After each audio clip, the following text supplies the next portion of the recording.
Hello guys! Hello! This is for Gemini. Welcome Gemini dito sa aking channel, Kapalaran 888. Welcome! Alamin natin kung anong messages, vibration, gabay, energy para sa lahat ng Gemini. So, please comment down below if you resonated.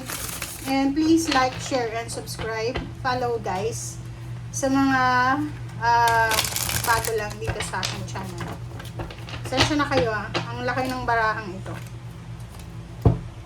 Okay. So, let's check. Let's get the 6 cards dito. Okay. Gemini, the Sun, 9 of Swords, 4 of Cups, 7 of Cups, King of Cups, and then King of Wands. Alright, Gemini. Sa ilalim mo dito, there's a death card. So, yung death card, guys, huwag kayong matakot dyan. Kasi hindi naman yan literal na death.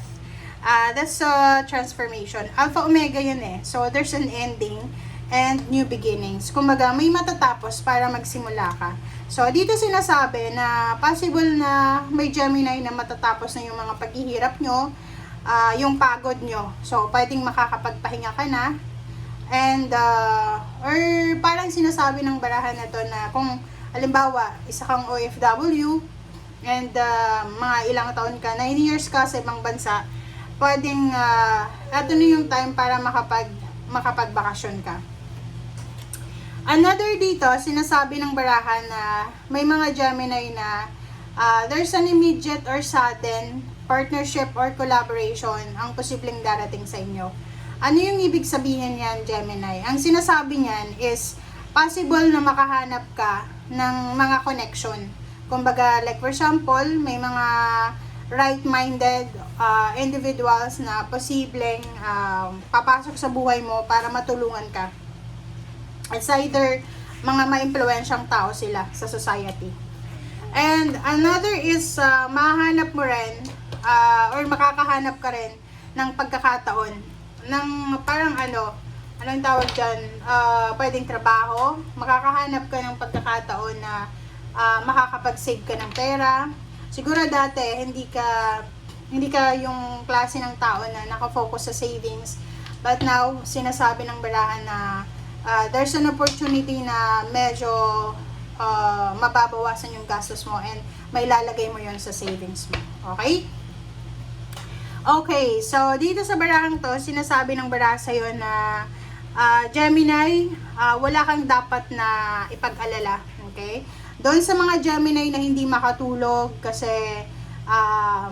na-stress ka, nade-depress ka, or may anxiety ka, sinasabi ng baraha sa'yo dito na huwag kang padadala sa emotions mo na yan. Kasi sinasabi ng baraha dito na marami kang rason para maging masaya. Marami kang rason para maging grateful and maging thankful sa kung ano man na meron ka, sa buhay na meron ka sa ngayon. Sinasabi ng baraha sa'yo dito na may mga tao na susuportahan ka, may mga tao na tutulungan ka sa kung ano man na mga pwede mong pagdaanan, lalo na kung ikaw ay anak, yung magulang mo, na andyan sila para suportahan ka, proteksyonan ka. Okay? Another dito, sinasabi ng baraha sa'yo na kung depression, kasi itong 9 of Swords, minsan depression yan eh, depression, anxiety, nararamdaman yan ng mga tao na hindi naman nila ginusto na ma-depress. Maybe sobrang expectations, or maybe heartbroken, or maybe mga financial problems. And sinasabi ng baraha sa'yo dito na yun na nga, huwag kang mag-focus dyan sa kung ano yung wala sa'yo. Huwag kang masyadong mag-expect. And hanapin mo yung mga tao or hanapan mo ng rason para maging masaya ka sa everyday life mo. Okay? Kasi yung mga tao hindi naman pare-pareho eh. Like may mga tao na pagkagising pa lang sa umaga nila, nakakaramdam na sila ng sadness. May mga tao naman na pagkagising sa umaga, sobrang saya nila. So, sinasabi ng baraha dyan na kung ikaw ay nakaka-experience ng sadness, kailangan mo guys ng prayer. Okay? Mag-pray ka kasi halimbawa, yung pakiramdam mo, yung mga kapamilya mo, kaibigan, walang nagmamahal sa'yo. Pero yung Panginoon, mahal na mahal ka ng Panginoon. Sa Kanya ka lumapit, okay? Kung walang mga tao na human being na gusto kang tulungan, ang Panginoon, lumapit ka lang sa Kanya, matutulungan ka niya. Okay? Dito naman, sinasabi ng baraha sa'yo na you are connected sa lalaking water sign, Pisces, Scorpio, Cancer, and sa fire sign Leo, Aries, Sagittarius. Kumbaga, ngayon mismo, pwedeng nasa gitna ka ng choices between your emotions and family, or between job and long distance travel, parang ganun. So, nakikita ko sa'yo dito na isa din yon sa mga rason kung bakit ka naiinis, kung bakit ka namumroblema, hindi ka makatulog sa gabi. Kasi hindi mo alam kung ano yung uunahin mo, if it's your family, or your parents, or your boyfriend, girlfriend, or yung trabaho mo, yung dreams mo, or yung goals mo. Okay? Alright, so let's check for the sun. Sun. Ay, Gemini.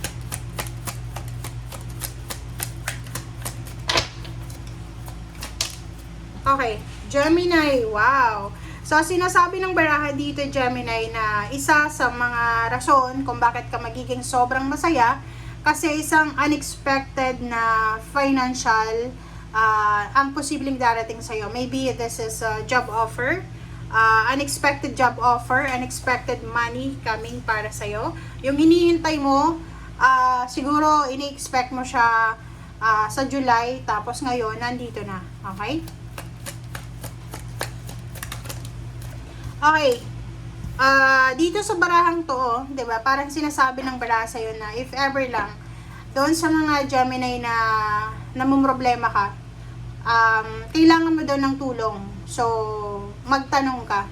Okay? Magtanong ka. Wag kang mag-suffer na mag-isa. Don't suffer alone, guys. Kasi eto na 9 of Swords, tsaka 3 of Pentacles, sinasabi ng baraha sa iyo, no? Kung halimbawa na ikaw yung breadwinner sa family, tapos medyo napapagod ka na, oras na para humingi ka ng tulong, ng assistance sa ibang family members. Kasi hindi habang buhay na ikaw lang yung breadwinner. Okay?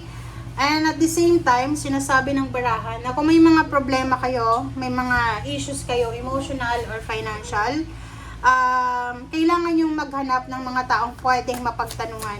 Okay? May mga issues ba kayo? Okay, reverse na Knight of Swords. Maganda to kasi sinasabi ng barahan na isa din sa diskarte mo ngayon is kailangan mong magdahan-dahan. Slow down lang. Huwag kang magmamadali sa mga decision making mo. Hayaan mo lang na kung ano yung mangyari sa araw-araw. Okay? Okay, 7 of Cups. This is your choices.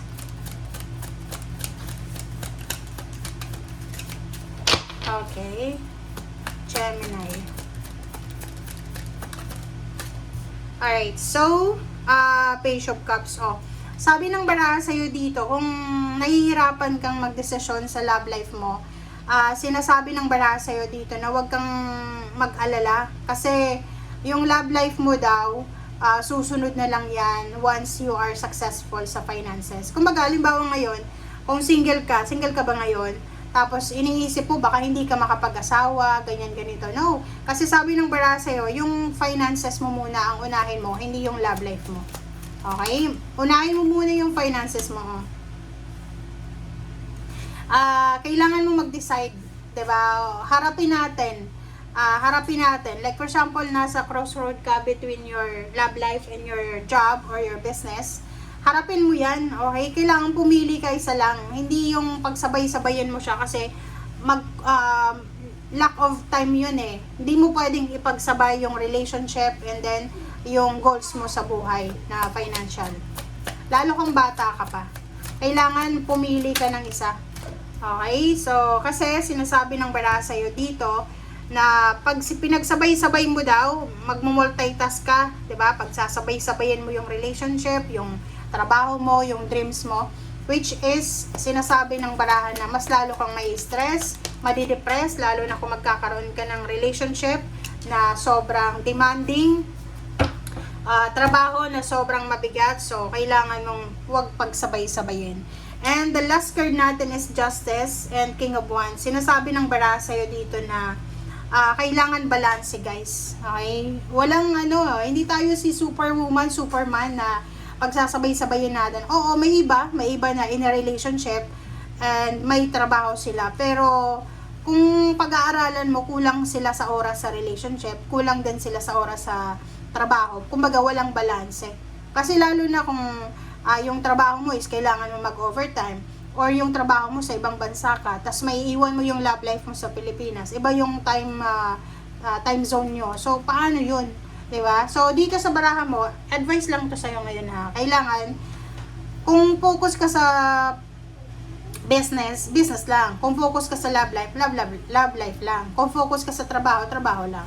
Okay? Thank you guys. Bye!